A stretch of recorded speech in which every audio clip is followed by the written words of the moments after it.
नमस्कार दोस्तों। Chapter number 2 अर्थशास्त्र में आखिरी मुद्दा हम लोग आज उसकी चर्चा करने वाले हैं। और आखिरी मुद्दा जो आपके सामने आ रहा है वो है व्यापार चक्र, जिसे अंग्रेजी में कहा जाता है ट्रेड साइकिल। अर्थशास्त्र पढ़ रहे हो तो व्यापार क्या होता है ये तो पता होता ही है। हम जो भी आर्थिक प्रवृत्तियाँ होती हैं, जो भी व्यापार होता है, लेन देन होता है, वस्तुओं को बेचना, खरीदना, कच्चा माल लेना देना, ये सारा कुछ व्यापार के अंतर्गत आता है। और हम लोग अर्थशास्त्र में ये व्यापार और व्यापारिक प्रवृत्तियों का ही अभ्यास करते हैं। अभी हम लोग व्यापार चक्र की चर्चा करने वाले हैं। व्यापार चक्र में आप दो चीज़ें सब पढ़ेंगे खास तौर से, दोनों थोड़ा सा नज़दीक है, थोड़ा सा अलग है। व्यापार चक्र का परिवर्तन और व्यापार चक्र के सोपान। फिलहाल हम लोग परिवर्तन के बारे में पढ़ने जा रहे हैं, तो ध्यान से पढ़िएगा।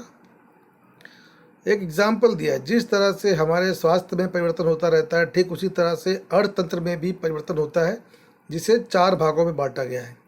अब स्वास्थ्य में मतलब जैसे हमारा स्वास्थ्य कभी अच्छा है, कभी हमारा स्वास्थ्य खराब है, कभी हम बीमार पड़ गए, कभी हम फिट हो गए, ये चलता रहता है। बीमार जब होते हैं तो हम उससे लड़ के रिकवर करके बीमारी से वापस लौट के आते हैं, तो ये सब काम चलता है। उसी तरह से जो देश का अर्थतंत्र है, देश के अंदर जो व्यापारिक प्रवृत्तियाँ हैं, एक्टिविटी है, वो भी घटती बढ़ती रहती है। कभी व्यापार ज़्यादा, कभी कम।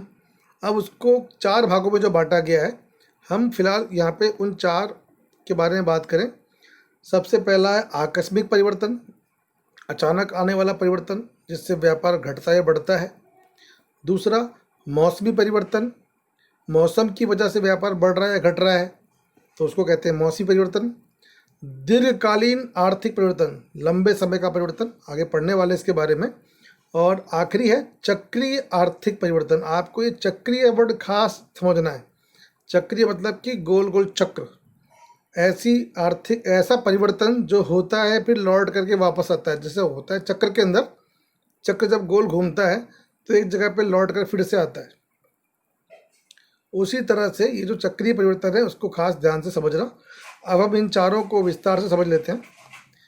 इन चारों में सबसे पहले आ गया है आकस्मिक आर्थिक परिवर्तन। आकस्मिक नाम से समझ गए आप। अचानक जो परिवर्तन होता है। अब अचानक क्या आता है? ऐसी क्या चीज़ है जो अचानक आ सकती है? क्या अचानक गर्मी आती है? अचानक ठंडी आती है? नहीं आती।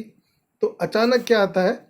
अर्थतंत्र में अचानक परिस्थितियां बदलने से जो परिवर्तन आता है उसे आकस्मिक परिवर्तन कहते हैं। अचानक क्या आएगा? चक्रवात, आंधी तूफान बहुत तेज़ आ गया, व्यापार बंद हो गया, तो अचानक हो गया। सुनामी आ गया, या फिर फिलहाल जो चल रहा है कोरोना की महामारी।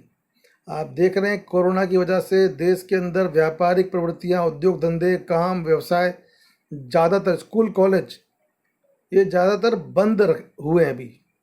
क्यों हुए? क्योंकि आकस्मिक अचानक ये परिवर्तन आ गया। हमने कभी सोचा नहीं था कि ऐसा कुछ होने वाला है। लेकिन एक चीज़ है कि ज़्यादातर आकस्मिक परिवर्तन टेम्परेरी होते हैं। कोरोना को छोड़ करके अगर आंधी तूफान बाढ़ है तो ये टेम्परेरी होंगे। कुछ समय के बाद परिस्थितियां सही हो जाएंगी और आर्थिक प्रवृत्ति जैसी चल रही थी वैसी फिर से शुरू हो जाएगी। तो फिर से जो अचानक परिवर्तन आता है उसको हम कहते हैं आकस्मिक परिवर्तन। किसमें?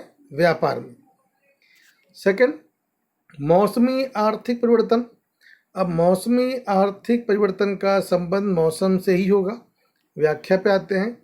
अर्थतंत्र में ऋतुओं की वजह से आर्थिक प्रवृत्ति में परिवर्तन हो तो उसे मौसमी आर्थिक परिवर्तन कहते हैं।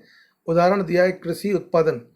अगर बारिश का मौसम है तो उत्पादन अच्छा होगा और उसका लेन देन होगा, व्यापार तेज़ी से बढ़ेगा, उद्योगों को कच्चा माल भी मिलेगा। अगर कपड़ा उद्योग है तो उसको कपास मिल रहा है, खेती से कपास का उत्पादन हो रहा है, तो जो खेती भी आगे बढ़ेगी और उद्योग भी आगे बढ़ेगा। तो ऋतु जब आती है तो उस वजह से भी बदलाव होता है। एक चीज़ और भी है कि कई बार जो ऋतु है, अगर गर्मी की ऋतु है तो हम उस तरह की जो वस्तुएं गर्मी में पहनने लायक हैं वो हम बेच रहे हैं, एसी कूलर बेच रहे हैं। अगर ठंडी का मौसम है तो हम लोग रजाई या फिर स्वेटर जैकेट बेच रहे हैं। अगर बारिश का मौसम है तो छतरी और रेनकोट जो है वो बिक रहा है। तो इस तरह से आर्थिक प्रवृत्ति जो है बदलती रहती है। किसकी वजह से? मौसम की वजह से। तो मौसम या ऋतुओं की वजह से जो परिवर्तन आता है उसे कहा जाता है मौसमी आर्थिक परिवर्तन। तीसरा थोड़ा हटके है। तीसरा है दीर्घकालीन आर्थिक परिवर्तन। ऐसा परिवर्तन, जैसे कि अभी हमने बात की कि गर्मी के अंदर हम कूलर एसी बेच रहे हैं और सर्दी के अंदर हम लोग रजाई बेच रहे हैं।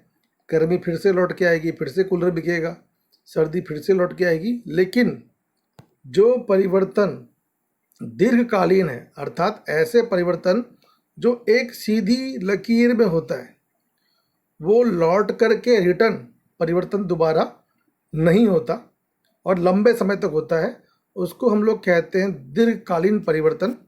यहाँ पे आपके सामने व्याख्या आ जाए पहले। अर्थतंत्र में एक ही दिशा में और लंबे समय के लिए होने वाला आर्थिक परिवर्तन दीर्घकालीन परिवर्तन कहलाता है। ये क्यों कह रहा हूँ मैं? क्योंकि ये वो बदलाव है जो लौट करके वापस हम सेम कंडीशन पर नहीं आने वाले। फिर से कर रहा हूँ क्लियर कि अगर गर्मी का मौसम है तो कूलर का उत्पादन ज़्यादा हो रहा है, ठंडी में कम हो जाएगा, पर फिर से गर्मी आएगी, उत्पादन फिर से बढ़ेगा। लेकिन यहाँ हम क्या बात कर रहे हैं? यहाँ हम बात कर रहे हैं कि लोग पहले ब्लैक एंड वाइट टीवी का उपयोग करते थे और उत्पादन करते थे। अब धीरे धीरे नई तकनीकी आई तो लोग कलर टीवी पे आ गए, फिर और अच्छी तकनीकी आई तो लोग एलसीडी पे आ गए, और अच्छी आई तो लोग एलईडी पे आ गए, और अब तो लोग आ गए हैं स्मार्ट टीवी पर, उससे भी आगे। तो क्या अब हम लौट के वापस ब्लैक एंड वाइट टीवी पे जाएंगे? तो जवाब है नहीं जाएंगे। तो ये परिवर्तन एक ही दिशा में है और लंबे समय का है, जिसमें रिवर्स गियर नहीं है या फिर जिसमें चक्र नहीं है। आप घूम फिर के वापस जहाँ पे थे वहाँ पर लौट के आने वाले नहीं हो, इसलिए इसे कहते हैं दीर्घकालीन परिवर्तन। और चौथा और आखिरी है चक्रीय परिवर्तन। चक्रीय परिवर्तन ऐसा परिवर्तन है जहाँ पे आप लौट के आओगे। दो कंडीशन है, आप दो में से एक कंडीशन पे रहोगे। दो कंडीशन कौन सी है? दो कंडीशन में एक ही समयावधि के दौरान अर्थतंत्र में, ये अर्थतंत्र है, इसको थोड़ा सही कर लेंगे हम लोग जब आप लोग पढ़ेंगे इसको। तो अर्थतंत्र में ऊर्ध्वगामी मतलब कि तेजी, व्यापार बहुत बढ़िया हो रहा है, बहुत अच्छी तरह से हो रहा है, व्यापार ज़्यादा हो रहा है, उत्पादन ज़्यादा हो रहा है, लोगों को रोजगार मिल रहा है, सब कुछ, लोगों के वेतन बढ़ रहे हैं, लोगों की आय बढ़ रही है। तो ये होता है ऊर्ध्वगामी परिवर्तन, जिसके अंदर देश का अर्थतंत्र ऊपर की तरफ जाता है। और अधोगामी जिसके अंदर उत्पादन घटता है, व्यापार घटता है और देश का अर्थतंत्र ऊपर से नीचे आता है। बाद में फिर से कुछ समय के बाद फिर से उत्पादन बढ़ता है, फिर ऊपर जाते हैं और फिर से घटता है, फिर नीचे आता है। ये चलता रहता है, इसीलिए इसको कहा जाता है चक्रीय परिवर्तन। अब चक्रीय परिवर्तन जो है उसको अब आगे आकृति आएगी तब खास तौर से समझेंगे। मैं एक बार फिर से इसको पढ़ देता हूँ। एक ही समय अवधि के दौरान दो तरह के परिवर्तन, दो तरह का मतलब एक ऊर्ध्वगामी और दूसरा अधोगामी। ये दो तरह के परिवर्तन, जिसको आप कहते हो या तो तेजी कहते हो या तो आप कहते हो मंदी। देश में तेजी और मंदी दोनों आए एक ही समय काल के दौरान, तो उस परिवर्तन को हम कहते हैं चक्रीय आर्थिक परिवर्तन। ठीक है, अब और आगे बढ़ते हैं। व्यापार चक्र के बारे में और क्या क्या लोगों ने व्याख्या दी हैं, हम उनकी चर्चा करते हैं।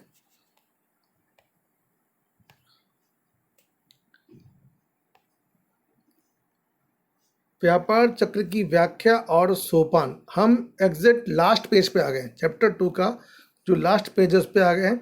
व्यापार चक्र की व्याख्या, व्यापार चक्र की दो व्याख्या हैं। सबसे पहली व्याख्या दी है प्रोफेसर हैबरलर ने। अब व्याख्या क्या है? अर्थतंत्र में बारी बारी से आने वाले इच्छनीय और अनिच्छनीय आर्थिक परिवर्तन को व्यापार चक्र कहते हैं। इच्छनीय मतलब जो हम चाहते हैं, अनिच्छनीय मतलब जो हम नहीं चाहते हैं। अब सोचिए, अर्थतंत्र में पहली कंडीशन होती है तेजी की। तेजी में क्या होता है? तेजी के अंदर लोगों को रोजगार मिलता है, लोगों की आय बढ़ती है, लोगों को वेतन ज़्यादा मिलता है, उत्पादन ज़्यादा होता है, ये सब होता है। तो क्या हमको ये चाहिए? और मंदी में क्या होता है? मंदी में ये सब कम हो जाता है। मंदी में लोगों का रोजगार चला जाता है, लोगों की आय घट जाती है, लोगों का वेतन जो है वो घट जाता है। तो ये दो तरह के परिवर्तन होते हैं अर्थतंत्र में। एक को हम नाम देते हैं तेजी का, और दूसरे को हम नाम देते हैं मंदी का। तेजी हम चाहते हैं और मंदी हम नहीं चाहते। तो इस राशि पर ये दोनों तरह के बदलाव आते हैं। इसके लिए कहा गया है कि अर्थतंत्र में बारी बारी से आने वाले इच्छनीय और अनिच्छनीय आर्थिक परिवर्तनों को हम व्यापार चक्र कहते हैं, और ये दुनिया का नियम है।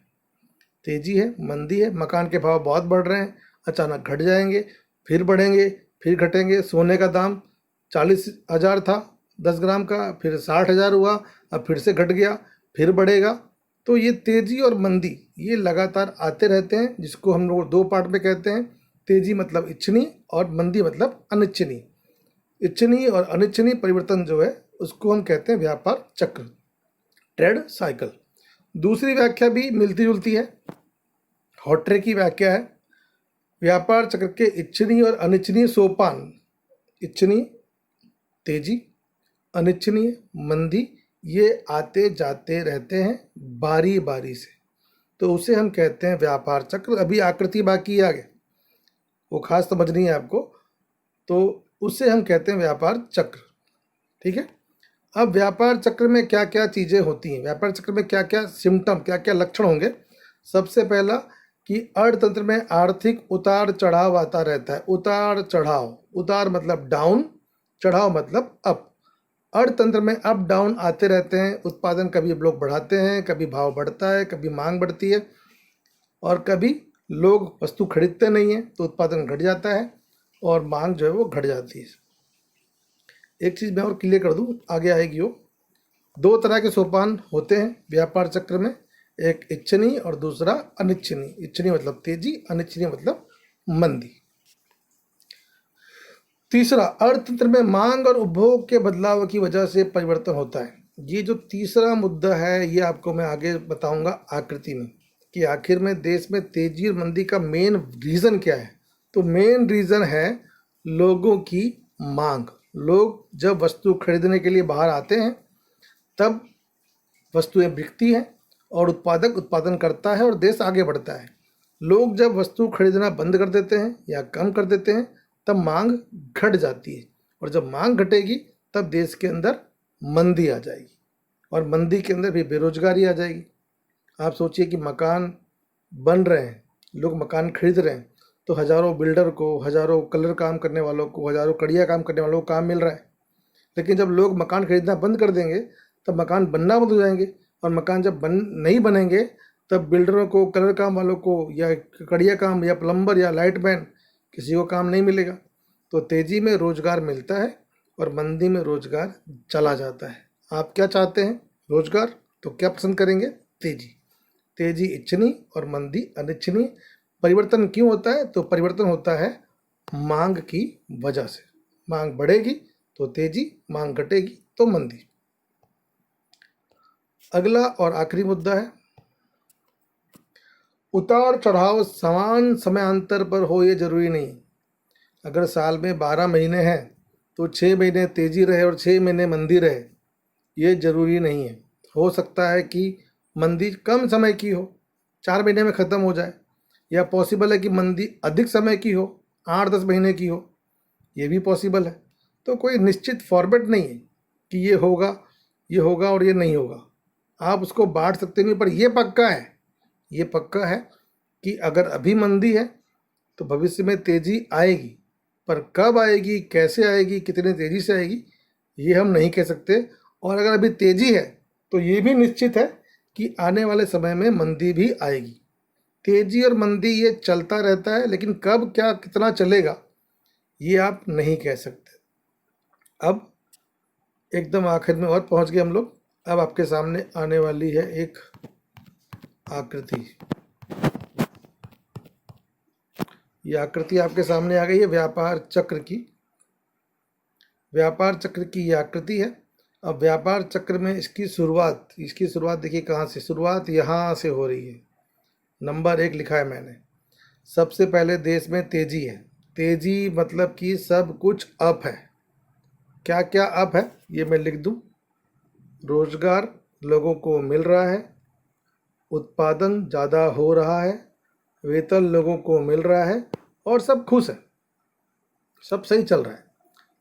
लेकिन फिर क्या होता है, अचानक अचानक धीरे धीरे अर्थतंत्र जो है उसका स्वास्थ्य बिगड़ता है, वो बीमार होने लगता है। देखिए, जैसे कि हम या तो स्वस्थ हैं या तो बीमार हैं, मेन दो चीज़ है।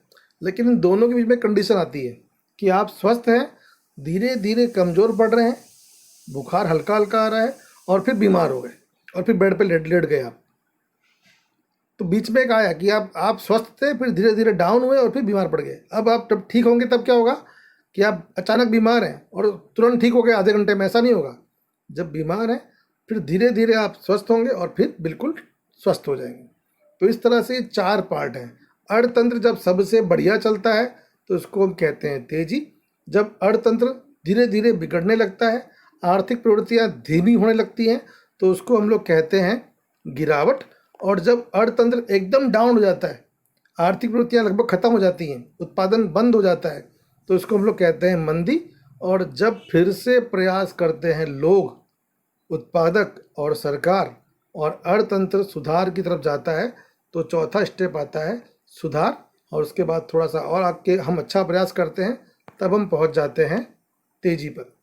तो ये घूमता रहेगा, आपको दिख रहा है ये जो सर्कल है, ये इसी तरह से घूमता रहेगा लगातार। तेजी आएगी, गिरावट आएगी, मंदी आएगी, सुधार होगा, फिर तेजी आएगी, फिर गिरावट, फिर मंदी, और फिर सुधार। मेन क्या चीज़ है? मेन चीज़ दो है, या तो आप स्वस्थ हैं या तो आप बीमार हैं। लेकिन बीच में आप बीमार होना शुरू होते हैं और बीमार पड़ गए, और फिर ठीक होना शुरू होते हैं और फिर ठीक आप हो गए। उसी तरह से 4 पार्ट है यहाँ पे, तेजी, गिरावट, मंदी और सुधार। और अब इनके बारे में थोड़ी सी और चर्चा कि तेजी कब आती है। तेजी आपके लिए आप लिख दिया मैंने, तेजी व्यापार चक्र के इस सोपान में आर्थिक प्रवृत्ति उच्चतम कक्षा पे होती है। अर्थात एक्टिविटी, व्यापार जितना बेस्ट हो सकता है वो यहाँ पर होता है। और इस वजह से क्या होता है, और इस वजह से जो उत्पादन है वो बढ़ता है। आपको ये एरो में दिख रहा है, उत्पादन लोग ज़्यादा करते हैं। उत्पादन क्यों कर रहे हैं? क्योंकि रोजगार जो है वो उत्पादन करने से लोगों को रोजगार मिलेगा, और जब रोजगार मिलेगा तो लोगों की आय बढ़ेगी, आय बढ़ेगी तो लोग पूंजी निवेश करेंगे और लोगों का जो जीवन स्तर है वो बढ़ेगा। इस तरह से सबसे अच्छा कोई सोपान अगर है व्यापार चक्र में तो वो पहला सोपान है। लेकिन अब क्या होता है कि ज़्यादा लाभ कमाने के चक्कर में लोग ज़्यादा उत्पादन करते हैं। लाभ की अपेक्षा से लोग ज़्यादा उत्पादन कर देते हैं, पूंजी निवेश करते हैं, जिससे वस्तुएं बढ़ जाती हैं और खरीदने वाले वस्तु खरीदते नहीं हैं। जब वस्तु बाजार में बन के तैयार होगी, मकान बन के तैयार हैं और लोग खरीदने नहीं आएंगे, तब बिल्डर नए मकान नहीं बनाएगा, और ऐसे में मंदी के दौर में हम जाने लगेंगे। तो लाभ की अपेक्षा से लोग पूंजी निवेश बढ़ाते हैं, जिसके कारण उत्पादन के साधनों के दाम बढ़ जाते हैं। दूसरी तरफ एक सीमा के पश्चात लोग अपनी मांग में वृद्धि नहीं करते। उत्पादक वस्तु बना के तैयार कर देता है और ग्राहक वस्तु खरीदने के लिए जाता नहीं। तो बाजार में वस्तुएं इकट्ठी होती हैं, पर बाजार में जब ग्राहक नहीं आएगा तब क्या नहीं होगी? तब नहीं होगी वस्तु की मांग। वस्तु की जो डिमांड है वो है ही नहीं, और जब डिमांड नहीं होगी तब अर्थतंत्र में आने लगेगा डाउनफॉल, जिसको हम लोग कहते हैं मंदी। मंदी की शुरुआत हो जाएगी, अर्थात जो देश के अर्थतंत्र का पहिया है वो धीरे धीरे कीचड़ में धंसने लगेगा। और फिर क्या होगा? फिर आएगा वो दौर जब अर्थतंत्र कीचड़ में धंस चुका होगा। इसका मतलब है मंदी। मंदी में क्या हुआ? मंदी में लोगों की मांग और घट गई। अब बार बार देखिए, अर्थतंत्र को चलाने वाला पहिया क्या है? आप और हम हैं। आप और हम वस्तु खरीदेंगे तो उत्पादन करेगा उत्पादक और देश आगे बढ़ेगा। आप और हम वस्तु खरीदना बंद कर देंगे तो देश आगे बढ़ने वाला नहीं है। तो लोगों की मांग में तेजी से कमी होती है। उत्पादक जो है अपना पूंजी निवेश जो है वो भी घटा देता है, और इसके फलस्वरूप देश के अंदर उत्पादन के साधनों को काम मिलना बंद होता है। फिर से सेम एग्जाम्पल, जब बिल्डर मकान बनाना बंद कर देगा, शुरू करते हैं, जब लोग नए मकान नहीं खरीदेंगे तो बिल्डर नए मकान बनाना बंद कर देगा, और जब मकान नहीं बनेंगे तो ईंट वालों को, रेती वालों को, सलिए वालों को, पत्थर वालों को, पाइप वालों को, लाइट वालों को इन सबको काम मिलना बंद हो जाएगा और देश कहाँ पहुँच जाएगा? देश पहुँच जाएगा मंदी की गर्त में। इसको हम लोग कहते हैं मंदी। और किसी भी देश के लिए सबसे बड़ा अभिशाप अगर कोई कंडीशन है तो वो है मंदी। क्यों? क्योंकि मंदी के अंदर लोग क्या हो जाते हैं? मंदी के अंदर लोग हो जाते हैं बेरोजगार। तो ये कंडीशन बहुत ख़राब है। इससे बाहर निकलने के लिए सरकार और लोग प्रयास करते हैं और धीरे धीरे जब सुधार होता है तब हम लोग सुधार कब होगा? मंदी के दौर के बाद दो लोग कोशिश करते हैं, या तो सरकार करती है या तो फिर अपने आप लोग प्रोत्साहित होकर के प्रयास करते हैं, उत्पादन को धीरे धीरे बढ़ाते हैं। सरकार कई बार उनको सस्ती लोन देती है, पैसा देती है ताकि लोग वस्तु की जो मांग है उसको बढ़ाएं। गरीबों के खाते में कुछ पैसे डाले जाते हैं ताकि गरीब लोग वस्तु खरीदें, और खरीदने से जब मांग होगी और मांग जब बढ़ेगी तो उत्पादन धीरे धीरे उत्पादक बढ़ाएंगे। तो इस तरह से जो चौथा दौर है वो सुधार का है।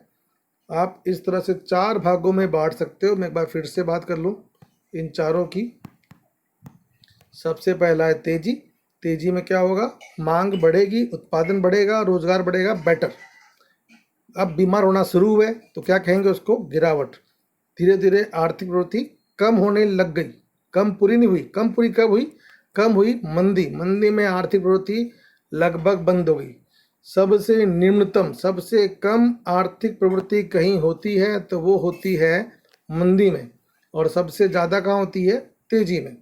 और लेकिन जब बीमार हो गए, मंदी में चले गए, फिर धीरे धीरे सरकार हेल्प करती है, लोगों को प्रोत्साहित करती है, एक अच्छा माहौल बनाती है, और उस माहौल की वजह से धीरे धीरे अर्थतंत्र के अंदर होने लगता है सुधार। और सुधार के बाद हम वापस से आ जाते हैं धीरे धीरे तेजी की तरफ, और फिर तेजी होगी, फिर मंदी होगी। ये क्रम चलता रहेगा। आपके लिए मैं एक बार फिर से पेश कर दूं, अगर ये मिल जाए मुझे आकृति। ये फिर से अब आपके सामने आ गया है जो आपको बताया गया। सबसे पहले तेजी, फिर गिरावट, फिर मंदी और फिर सुधार, फिर आ जाएगी तेजी और फिर आ जाएगी गिरावट, फिर मंदी और फिर सुधार। इस तरह से व्यापार चक्र को इतने सोपाने बांटा गया है। आगे हम लोग चैप्टर नया शुरू करने वाले हैं। फिलहाल अभी के लिए धन्यवाद। जय हिंद, जय भारत।